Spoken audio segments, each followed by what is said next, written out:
لو أنزلنا هذا القرآن على جبل لرأيته خاشعا متصدعا من خشية الله.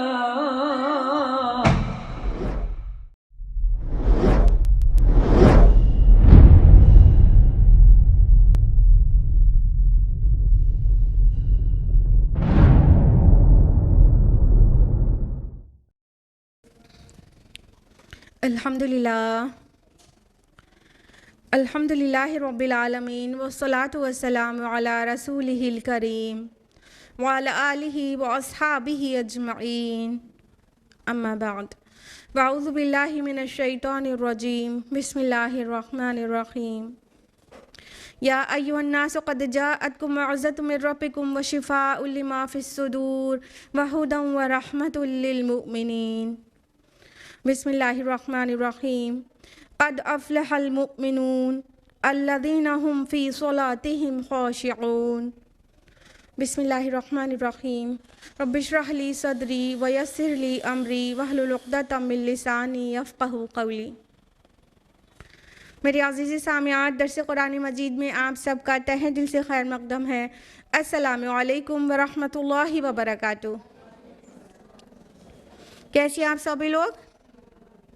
الحمدللہ. اللہ تعالیٰ کرے کہ آپ اچھی رہیں، خوشحال رہیں.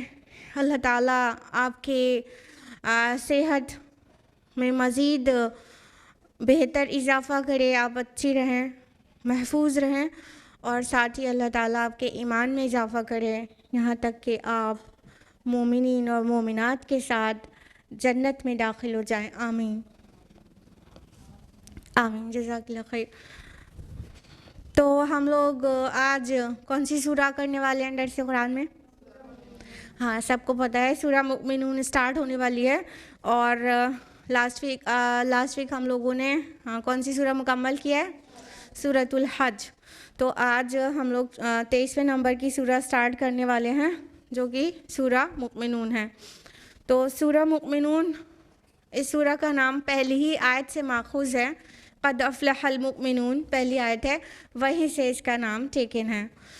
اس کے علاوہ سورہ مؤمنون کا پچھلی سورہ کے ساتھ ربط اس طرح سے ہے کہ پچھلی سورہ میں ایک بات کہی گئی تھی کہ اللہ کی راہ میں جہاد کرو جیسے کہ جہاد کا حق ہے. وجاہدوا فی اللہ حق جہادی. اور اس سورہ کی، وہ سورہ کا اینڈ تھا سورۃ الحج کا، اور اس سورہ کی بگننگ کہاں سے ہو رہی ہے؟ قد افلح المؤمنون، مومنین کامیاب ہو گئے. تو جس کام سے کامیابی ملے گی وہاں پر اینڈ ہو رہا ہے. یا ایھا الذین آمنوا سے 4 آیات کا ایڈریس تھا. پھر اس کے بعد جہاں سے کامیابی جن لوگوں کو ملے گی ان کا پورا ڈسکرپشن اس سورہ کی بگننگ میں ہے. یعنی وہ پچھلی سورہ کا اینڈ والا جو کام کیا جائے گا تو اس سورہ کی جو بگننگ ہے الٹیمیٹلی وہ صفات ان لوگوں میں ضرور ہوگی اور وہ جنت کے وارث ہوں گے. اس طرح پچھلی سورہ سے اس کا ربط تو بنتا ہے. اس کے علاوہ یہ جو سورہ ہے یہ مکی سورہ ہے. سورۃ المؤمنون مکی سورہ ہے، اور یہ سب سے بڑا پورشن ہے مکی قرآن کا. اس جگہ پر سورہ مومنون پر اینڈ کر رہا ہے. اگر سورۃ الحج کو مکی سورہ مان لیا جائے، جیسا کہ اس میں دونوں رنگ ہیں، تو اس کو مکی سورہ مانا جائے تو سورہ یونس سورہ نمبر 10 سے جو مکی صورتیں سٹارٹ ہوتی ہیں تو سورہ مومنون سورہ نمبر 23 تک وہ مکی صورتیں چلتی جاتی ہیں. یعنی 14 صورتوں کا یہ سب سے بڑا پورشن ہے مکی قرآن کا جو یہاں پر ہے. یعنی حجم کے اعتبار سے سب سے بڑا مکی پورشن آف قرآن یہاں پر ہے. اس کے علاوہ سورہ مؤمنون کی زمانہ نزول کی جہاں تک بات ہے تو یہ سورہ انبیاء کے بعد نازل ہوئی ہے، اور رسول اللہ صلی اللہ علیہ وسلم کے مکی دور کے مڈل پیریڈ میں مکہ کا دور متوسط اس میں نازل شدہ سورہ ہے، کیونکہ اس کے انداز بیان سے ایسا محسوس ہوتا ہے. یعنی کہ مخالفین کی، مشرکین کی تکذیب شروع تو ہو گئی ہے، لیکن ابھی اس نے وہ شدت اختیار نہیں کی ہے جو آخر والی صورتوں میں محسوس ہوتی ہے۔ تو اس لیے یہ سورہ مکہ کے رسول اللہ صلی اللہ علیہ وسلم کے دور میں، بیچ میں، متوسط دور میں یہ نازل ہوئی ہے۔ اس کے علاوہ کئی اور شہادتیں بھی ہیں جس سے یہ واضح ہو جاتا ہے کہ یہ مڈل مکن پیریڈ میں نازل شدہ سورہ ہے۔ جیسے کہ آیت نمبر 75-76 میں ہمیں پتہ چلتا ہے کہ یہ مکہ میں جو قحط آیا تھا وہ اس ٹائم کی یہ نازل شدہ سورہ ہے۔ تو اس وقت تک عمر رضی اللہ عنہ ایمان لا چکے تھے اور وہ مڈل پیریڈ تھا، اور کئی روایات ہیں جس سے یہ واضح ہوتا ہے کہ عمر رضی اللہ عنہ کے سامنے یہ سورہ نازل ہوئی، یعنی ان کے ایمان لانے کے بعد۔ احمد، ترمذی، نسائی اور حاکم کی روایات ہیں کہ عمر رضی اللہ عنہ کے سامنے وہ کہتے ہیں کہ میرے سامنے یہ سورہ نازل ہوئی ہے، اور جب وہ نازل ہو رہی تھی تو رسول اللہ صلی اللہ علیہ وسلم ان کے سامنے تھے، اور آپ صلی اللہ علیہ وسلم نے اس کے نزول کے بعد خوشخبری دی کہ مجھ پر ایسی 10 آیات نازل ہوئی ہے کہ جس نے اس پر عمل کر لیا، اس کے مطابق اپنے کو ڈھال لیا، تو وہ جنت میں ضرور جائے گا۔ پھر اس کی 10 آیات کی تلاوت کی۔ اس سے بہت کلیئر پتہ چلتا ہے کہ یہ مڈل مکن پیریڈ میں نازل شدہ سورہ ہے۔ اس کے علاوہ موضوع اور مباحث کے اعتبار سے اس سورہ کا مرکزی موضوع ہے اتباع رسول کی دعوت۔ یعنی یہ شروع میں اللہ تعالیٰ نے کچھ مومنین کی صفات کا تذکرہ کیا ہے، اور اس کے علاوہ آفاق اور انفس میں کئی دلائل دیے ہیں۔ پھر یہ بات شروع ہو گئی ہے کہ تم رسول کی بات کیوں نہیں مانتے، اس کے مطابق کیوں نہیں اپنی زندگی کو ڈھالتے۔ تو اتباع رسول کی دعوت یہ پوری کی پوری سورہ کا ایک دم مرکزی مضمون ہے، یعنی اسی کے ارد گرد یہ سورہ گھومتی رہتی ہے۔ تو اور اس کے سٹارٹنگ میں جو 10 آیات ہیں، جیسے 11 آیات ہیں جو اس کی خوشخبری جیسا کہ سنا چکے ہیں کہ مومنین کی وہ صفات ہیں کہ جس کے اندر یہ ساری صفات جمع ہو جائیں تو انشاءاللہ وہ نہ صرف جنت بلکہ فردوس کا وارث ہوگا۔ تو اب اتنی تمہید کے بعد شروع کرتے ہیں۔ تیار؟ اوکے۔ اعوذ باللہ من الشیطان الرجیم، بسم اللہ الرحمن الرحیم۔ قد افلح المؤمنون، کام نکال لے گئے اہل ایمان، یا کہیں کہ کامیاب ہو گئے مومنین۔ الذین هم فی صلاتہم خاشعون، جو اپنی نمازوں میں خشوع اختیار کرتے ہیں۔ والذین هم عن اللغو معرضون، جو لغو باتوں سے اعراض کرنے والے ہیں۔ والذین هم للزکاة فاعلون، اور جو زکوٰۃ کے طریقے پر عامل ہیں۔ 4 آیات تلاوت کی ہم نے آپ کے سامنے۔ پہلی آیت ہے قد افلح المؤمنون، یقیناً کامیاب ہو گئے ہیں مومنین۔ لفظ قد سے شروع ہوتی ہے۔ قد عربی زبان میں جب کسی متوقع چیز کے پہلے آتا ہے، جو چیز ایکسپیکٹڈ ہوتی ہے، تو قد اسے یقینی بنا دیتا ہے، یعنی ایکسپیکٹڈ چیز شور ہو جاتی ہے اگر قد لگ جاتا ہے۔ اور ماضی سے پہلے قد لگتا ہے عربی زبان میں تو اس کو مضارع بنا دیتا ہے، یعنی پاسٹ سے وہ پریزنٹ میں آ جاتا ہے وہ بات۔ تو کہا قد افلح المؤمنون، مطلب یقیناً، دس از فار شور، یہ یقینی بات ہے کہ مومنین کامیاب ہو گئے۔ یہاں پہ افلح جو ورڈ آیا ہے تو یہ فلاح سے ہے، اس کا مادہ ہے فا لام میم۔ تو اس مادے کے جو لفظ ہے ایکچولی اس کا معنی ہوتا ہے، فلاح کا معنی ہوتا ہے پھاڑنا، کسی چیز کو پھاڑنا۔ تو اس کے قریبی ہم معنی بھی کہہ سکتے ہیں، اس کے قریبی مادے کا لفظ بھی کہہ سکتے ہیں، فلق بھی ہے۔ فلق معنی بھی پھاڑنا ہوتا ہے، جیسا کہ سورۃ الانعام کی آیت نمبر 95 میں ہے ان اللہ فالق الحب والنوی، کہ بے شک اللہ تعالیٰ دانے اور گٹھلیوں کو پھاڑنے والا ہے. تو یہ جو فلاح ورڈ ہے یہ بھی ایکچولی پھاڑنے کا معنی ہوتا ہے. کیا مطلب ہے کہ پھاڑنے والی کوئی چیز یہ ریلیٹڈ ہے کامیابی سے، جیسا کہ اکثر لوگ جانتے ہیں فلاح کامیابی کو کہتے ہیں. تو کامیابی کیسے اس سے ریلیٹ ہوتی ہے؟ دیکھیے جو انسان کا پورا وجود ہے نا، وہ ایکچولی اس کی جو بنیادیں ہیں اس کے اندر اللہ تعالیٰ کی معرفت موجود ہے، اور ریالٹی اس کے اندر اللہ تعالیٰ نے پوری انکلکیٹڈ رکھی ہے کہ اللہ ایک ہے، اور ایکچولی انسان کو اسی کی بندگی کرنی چاہیے اور اس کی نافرمانی نہیں کرنی چاہیے. تو عرفان ذات اللہ تعالیٰ نے ہمارے اندر رکھا ہے، لیکن اس پر مادی پردوں کے غلاف چڑھ جاتے ہیں. مٹیریل شیٹس ایک کے بعد ایک، حب مال، حب دنیا اور بہت ساری مطلب مٹیریل کی شیٹ ون بائی ون اس پر لیئر ہوتی چلی جاتی ہے، جس کی وجہ سے وہ اپنے اصل وجود سے غافل ہو جاتا ہے. انسان کا جو اصل وجود ہے وہ ہے روحانی وجود، نہ کہ جسمانی. ہر انسان روحانی اور جسمانی دو وجود کا مرکب ہے.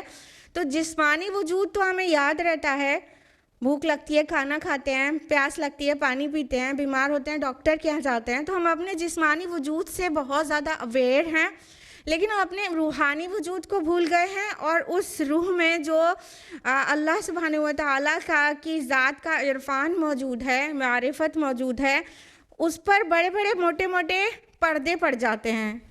بس دنیا کے پیچھے، مال کے پیچھے اور اپنے ظاہر کے پیچھے، ظاہر کو مینٹین کرنے میں جو بھاگتے رہتے ہیں، تو بہت سارے مطلب مٹیریل شیٹس ہم پر آ جاتی ہیں. تو کامیاب وہ انسان ہوتا ہے جو یہ مٹیریل شیٹس کو، جو یہ مادی پردوں کے غلاف ہیں، اس کو پھاڑتا ہے اور اپنی ریالٹی کو ریکگنائز کرتا ہے کہ اس کا اصل وجود یہ جسمانی وجود نہیں ہے، بلکہ اس کا اصل وجود روحانی وجود ہے، جس کو علامہ اقبال خود ہی سے تعبیر دیتے ہیں، اور جس کے بارے میں سورۃ الحشر کے آیت نمبر 19 میں کہا گیا کہ وَلَا تَكُونُوا كَالَّذِينَ نَسُوا اللَّهَ فَأَنسَاهُمْ أَنفُسَهُمْ. تم ان لوگوں کی طرح نہ ہو جانا جنہوں نے اپنے آپ کو بھلا دیا، تو جنہوں نے اللہ کو بھلا دیا تو اللہ نے ان کو اپنے آپ، اپنی خودی، اپنے اصل وجود سے غافل کر دیا. تو یہ وہ چیزیں ہیں، مطلب ہم مٹیریل گینز کی وجہ سے اپنے اصل وجود سے غافل ہو جاتے ہیں. الٹیمیٹلی کیا ہوتا ہے کہ ہم اپنے کو بھی نہیں پہچان پاتے، اور اپنے رب کی جو معرفت اللہ تعالیٰ نے ہمارے اندر رکھی ہے اس کو ریکگنائز نہیں کر پاتے. الٹیمیٹلی ہم لوزر ہو جاتے ہیں. تو کامیاب وہ انسان ہوتا ہے جو یہ مادی پردوں کے جو بہت سارے غلاف ہیں ان کو پھاڑ کر اللہ تعالیٰ اپنی پہچان کرتا ہے اور اللہ تعالیٰ کی پہچان کرتا ہے. عربی زبان کا ایک مقولہ ہے جو صوفیاء کے یہاں بہت معروف ہے کہ من عرف نفسہ فقد عرف ربہ. جس نے اپنے آپ کو پہچان لیا اس نے اپنے رب کو پہچان لیا. تو اس لیے اپنے جو روحانی وجود ہے اس کو پہچاننا بہت ضروری ہے. تو اس کو پہچاننے کے لیے ہمیں اسے پھاڑنا پڑتا ہے، مٹیریل شیٹس کو، تو پھر وہی لوگ کامیاب ہو جاتے ہیں. لہٰذا کہا گیا قد افلح المؤمنون، کہ مومنوں نے مطلب وہ کامیاب ہو گئے. تو کامیابی یہاں پر کس معنی میں ہے کہ اپنے آپ کو پہچاننا اور اپنے رب کو پہچاننا. اور یہ کامیابی ہرگز وہ کامیابی نہیں ہے جو کسی کے کوئی بہت بڑا انعام دے دے یا کوئی بہت بڑا تحفہ مل جائے اس سے کامیابی ملی ہو، یا موروثی طریقے سے کوئی انہیرٹ کر لیں ہم پراپرٹی میں بہت کچھ تو کہیں کامیاب ہو گئے. نہیں، کڑی محنت اور سخت مشقت کے نتیجے میں جو کامیابی ملتی ہے اس کو فلاح کہتے ہیں. کہ مطلب بنا محنت کے مل گئی چیز کو کامیابی، فلاح وہ لفظ نہیں کہا جاتا. شدت کی کڑی محنت کے بعد جو چیز حاصل ہوتی ہے فلاح کسان کو بھی کہتے ہیں، کیونکہ کسان زمین کو پھاڑ کر اس میں بیج کو چھپاتا ہے، لیکن کیا وہ زمین میں بیج کو ڈال کر جا کے سو جاتا ہے؟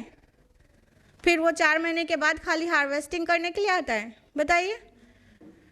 پہلے تو فلاح جو کسان ہے وہ کیا کرتا ہے، زمین میں بیج کو ڈالنے کے لیے ہل چلاتا ہے، کڑی محنت کرتا ہے، پھر اس کے بعد وہ مستقل اس کی خبر گیری کرتا رہتا ہے، اس کو ہر نقصان سے بچاتا رہتا ہے، روز روزانہ آ کے اس میں اپنی محنت لگاتا ہے.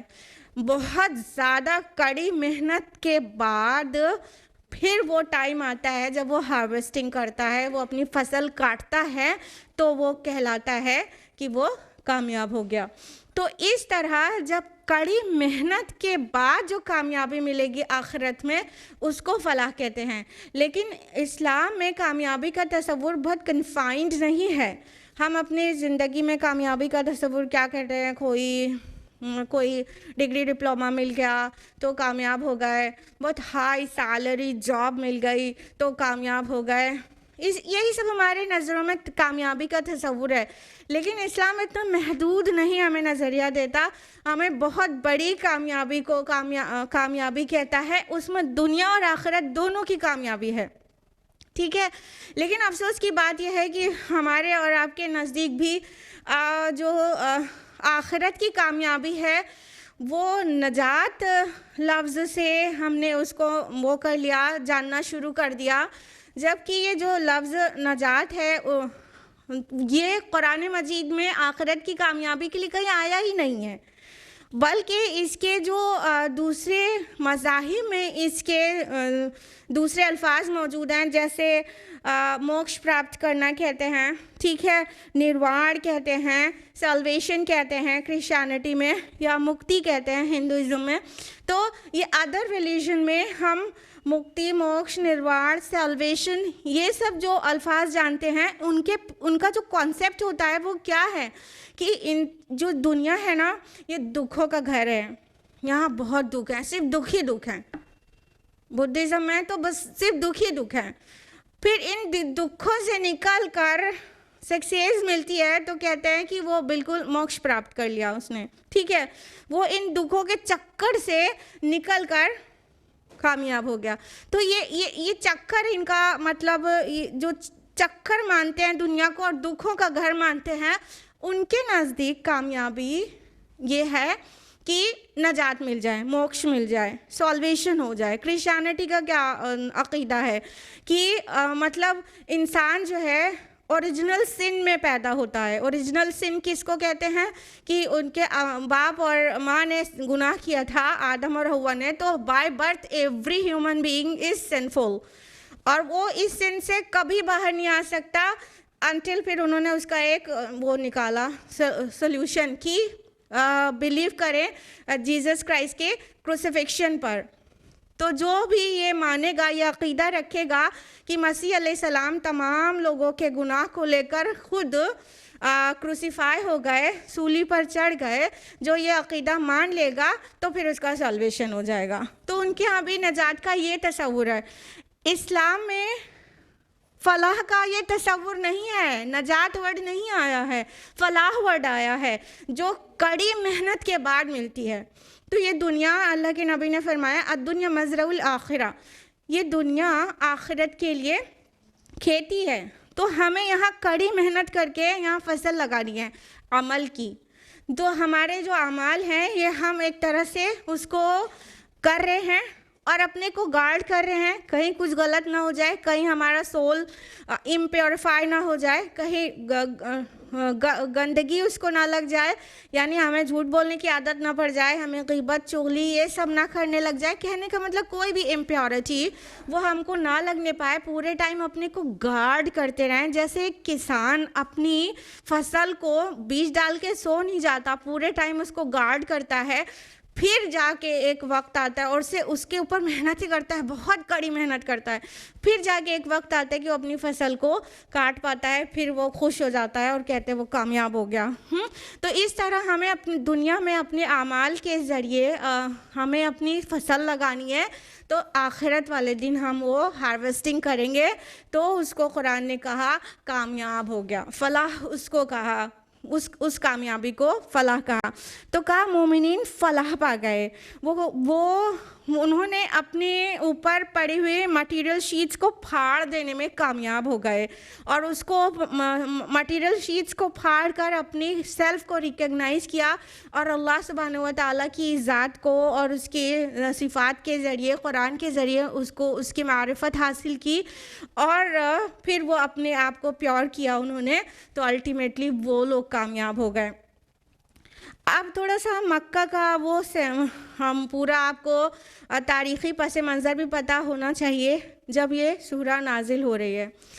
جب یہ سورہ نازل ہوئی ہے مکہ کے دور متوسط میں، تو کیا مشرکین کا کیا تصور تھا؟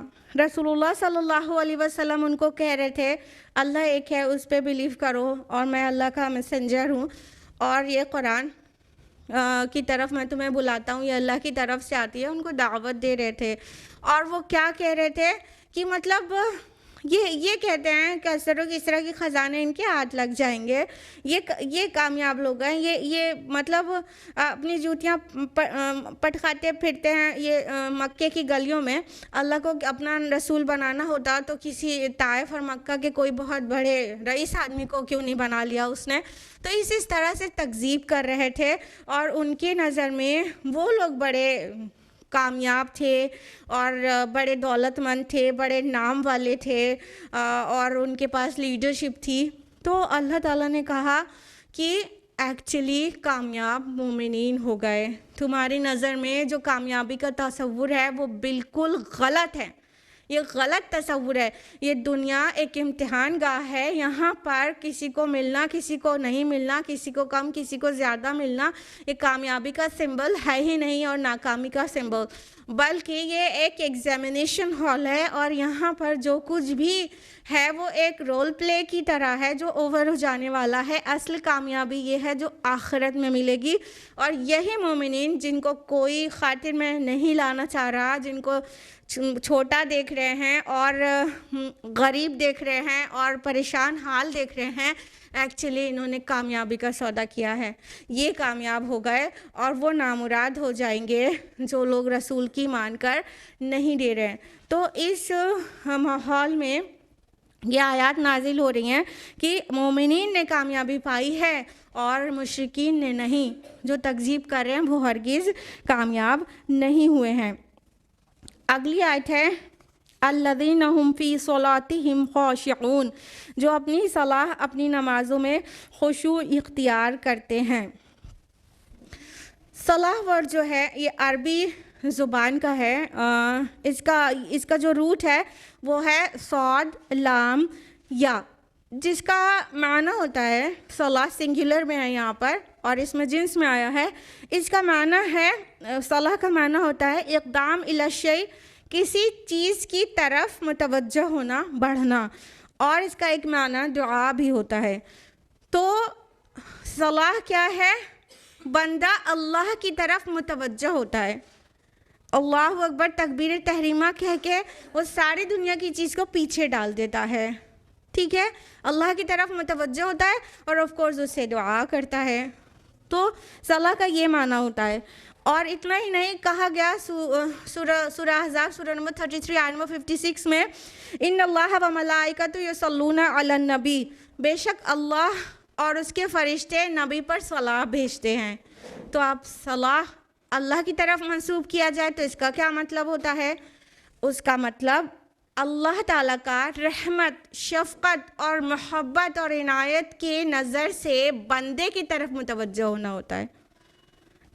صلاح میں بندہ جب صلاح پڑھتا ہے، صلاح قائم کرتا ہے، تو اس کا مطلب ہوتا ہے وہ اللہ کی طرف متوجہ ہو رہا ہے، اقدام الی شیء ہوتا ہے نا، تو اللہ کی طرف متوجہ ہو رہا ہے۔ لیکن جب اللہ تعالیٰ کے بارے میں آ رہا ہے کہ اللہ نبی پر اور فرشتے صلاح بھیجتے ہیں تو اس کا کیا مطلب ہوتا ہے؟ اللہ تعالیٰ اپنی رحمت کی اور شفقت سے بندے کی طرف متوجہ ہو رہا ہے، اور جب فرشتوں کی طرف سے آ رہا ہے تو ڈیفینیٹلی اس کا معنی نکل رہا ہے دعا، یعنی فرشتے نبی کے لیے دعا کرتے ہیں۔ اس کے علاوہ لفظ آیا کہ فی صلاتہم خاشعون، جو اپنی صلاح اپنی نماز میں، نماز ایکچولی پورے صلاح کے معنی کی جو جتنے معنی میں اس کے وسعت ہے اس کی ادائیگی نہیں کرتا جی لفظ نماز، تو صلاح کو بولنا پریفر کیا کریے آپ لوگ۔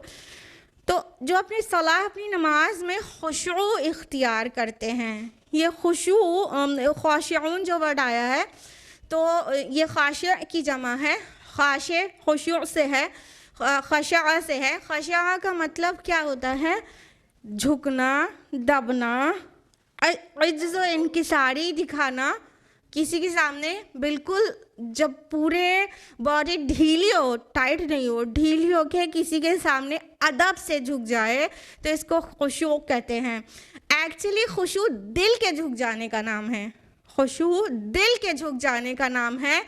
تو جب دل کسی کی طرف، کسی بڑی ذات اور اسپیشلی اللہ کی طرف جھکتا ہے تو اعضائے جسم اپنے آپ جھک جاتے ہیں۔ جو کچھ دل میں ہوتا ہے، جسم ایکچولی اس کو ریپریزنٹ کر دیتا ہے، باڈی لینگویج سے بھی پتہ چل جاتا ہے جو کچھ دل میں ہوتا ہے۔ تو اور جسم کے ایکچولی جھکنے کو خضوع کہتے ہیں، اسی لیے خشوع اور خضوع، صلاح میں خشوع اور خضوع کا بہت بات کیا جاتا ہے نا۔ تو خشوع دل کے جھک جانے کو کہتے ہیں اور خضوع جسم کے جھک جانے کو کہتے ہیں۔ تو اور یہ دونوں ایک ساتھ ہی ہوں گے، جب دل میں ہوگا خشوع تبھی جسم پہ طاری ہو پائے گا۔ ایک حدیث ہے، رسول اللہ صلی اللہ علیہ وسلم نے ایک شخص کو دیکھا، وہ صلاح پڑھ رہا ہے اور ساتھ ہی اس اپنے داڑھی کے بال سے کھیل رہا ہے، تو اللہ کے نبی صلی اللہ علیہ وسلم نے فرمایا کہ اگر اس کے صلاح میں خشوع ہوتا، اس کے دل میں خشوع ہوتا تو اس کے جسم پر بھی وہ طاری ہوئے بغیر نہیں رہتا، اس کے جسم پر بھی خشوع ہوتا۔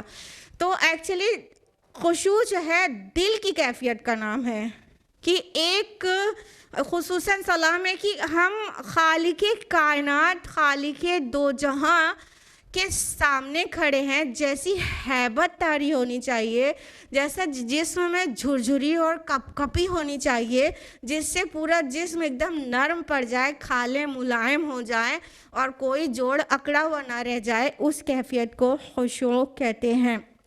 تو صلاح کا خشوع یہ ہے کہ انسان اللہ کی طرف متوجہ ہو اور اس سے ڈرے اور اس سے ہیبت محسوس کرے اور وہ محسوس کرے کہ وہ کس سے باتیں کر رہا ہے جب صلاح کے اندر ہے۔ اور اگر ان خشوع سے خالی نماز ہے تو نمازوں کی فرض کی ادائیگی تو ہو جائے گی، لیکن وہ جو مقاصد ہیں صلاح کے وہ حاصل ہو ہی نہیں پائیں گے۔ علامہ اقبال نے اس کو ان الفاظ میں کہا ہے، شوق تیرا اگر نہ ہو میری نماز کا امام، میرا قیام بھی حجاب، میرا سجود بھی حجاب۔ کنیکشن ہی نہیں بن پائے گا۔ اللہ تعالیٰ سے کنیکشن کیسے اسٹیبلش ہوگا؟ مطلب زبان سے جو چیزیں کہہ رہے ہیں وہ سمجھ نہیں رہے اور فیل نہیں کر رہے، خشوع دل میں ہے نہیں، اللہ سے سامنے ہو کے ہم باتیں کر رہے ہیں ایسا ہمیں محسوس نہیں ہو رہا ہے، تو نہ جسم پہ بھی خشوع طاری نہیں ہوگا، خضوع طاری نہیں ہوگا، اور الٹیمیٹلی وہ جو اس کے نتائج ہیں صلاح کے وہ برآمد نہیں ہو پائیں گے۔ تو اب تو ہماری جو نمازیں اور روزے اور اذان جو ہے بس وہ یہ اس طرح سے ہے، رہ گئی رسم اذان روح بلالی نہ رہی، فلسفہ رہ گیا تلقین غزالی نہ رہی۔ یہ ہماری نمازوں کا حال جو ہے خشوع سے خالی، جس کی وجہ سے کہہ سکتے ہر چیز کا جسم باقی رہ گیا ہے اور اس کی روح غائب ہو گئی ہے، اس کی روح غائب ہو گئی ہے۔ اگر صلاح میں خشوع ہوگا، اللہ کے ساتھ ایک کنیکشن اسٹیبلش ہوگا، تو اس سے جو کچھ انسان لے کے جائے گا صلاح سے باہر تو وہ صلاح کے باہر بھی نظر آئے گا.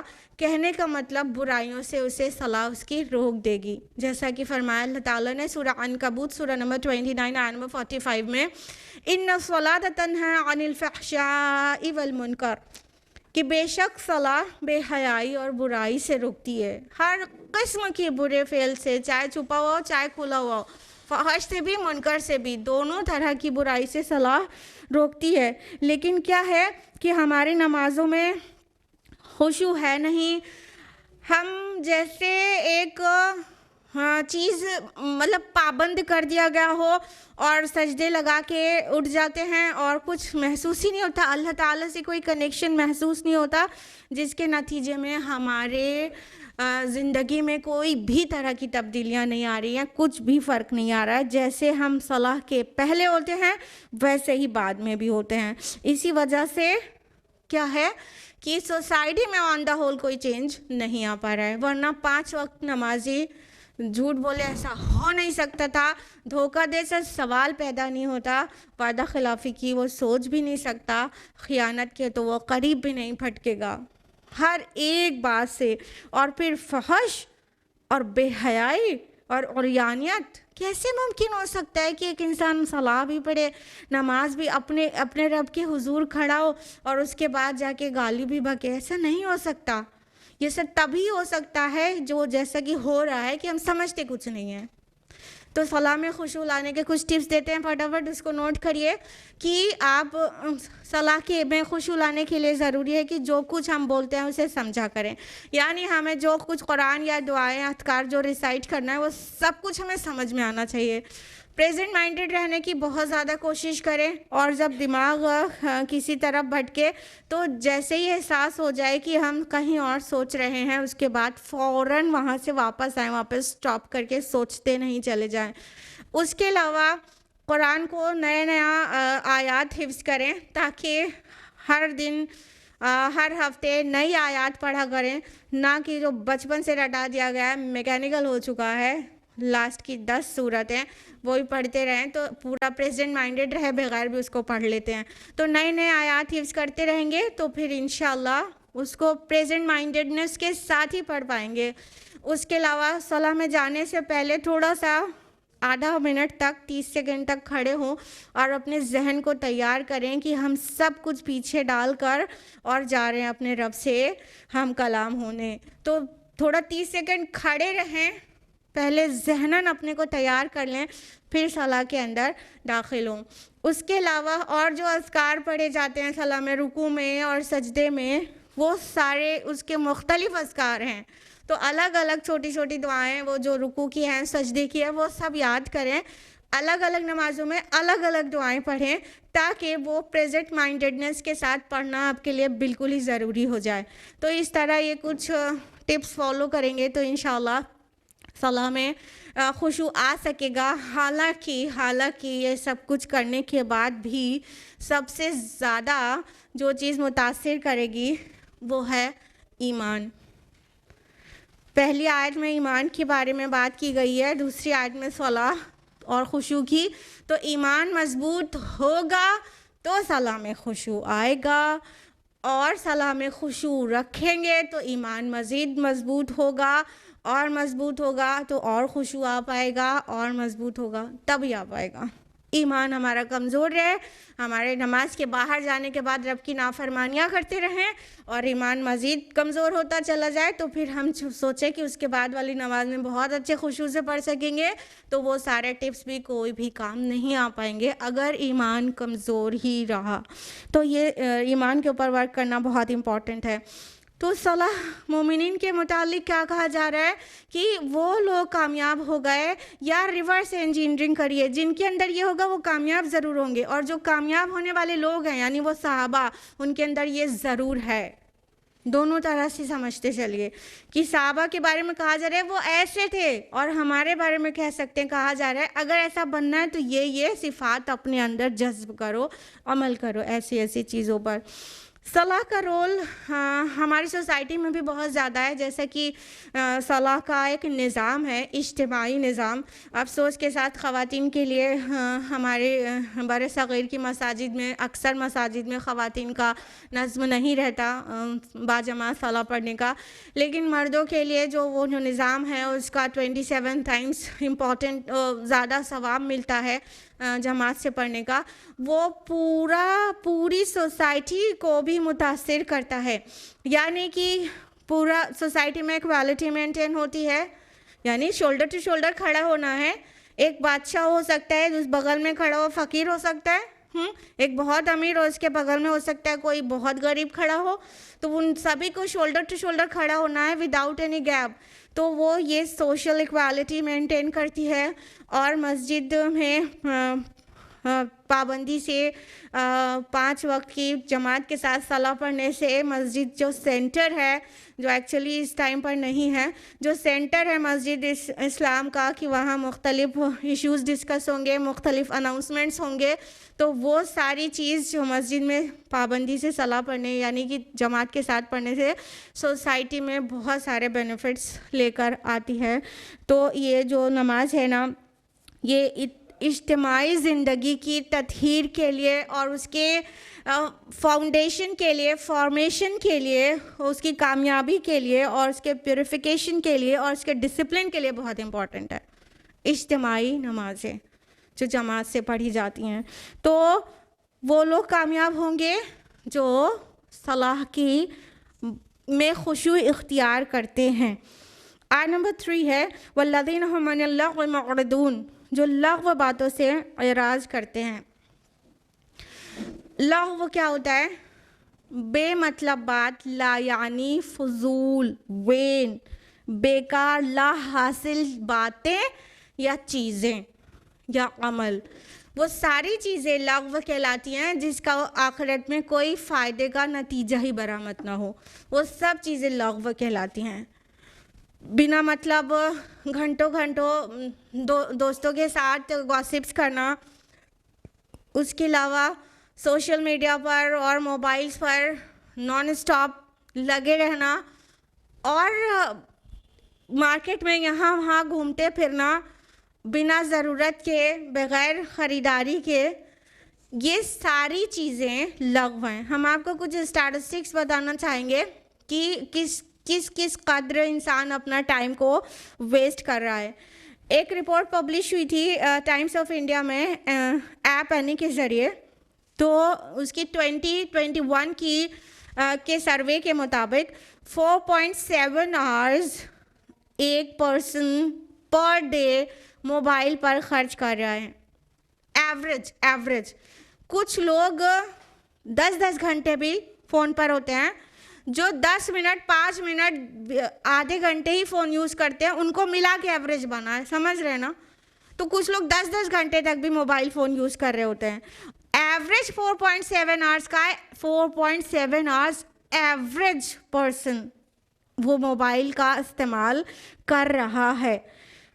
اس کے علاوہ 2.5 گھنٹہ ایوریج سوشل میڈیا کا استعمال ہو رہا ہے، 2.5 گھنٹہ ایوریج، ورنہ کچھ لوگ 6 گھنٹے 8 گھنٹے بھی سوشل میڈیا پر ہوتے ہیں، اور جو لوگ کچھ منٹ ہی ہوتے ہیں ان کو ملا کے ایوریج 2.5 گھنٹہ سوشل میڈیا پر انسان دے رہا ہے، ٹھیک ہے۔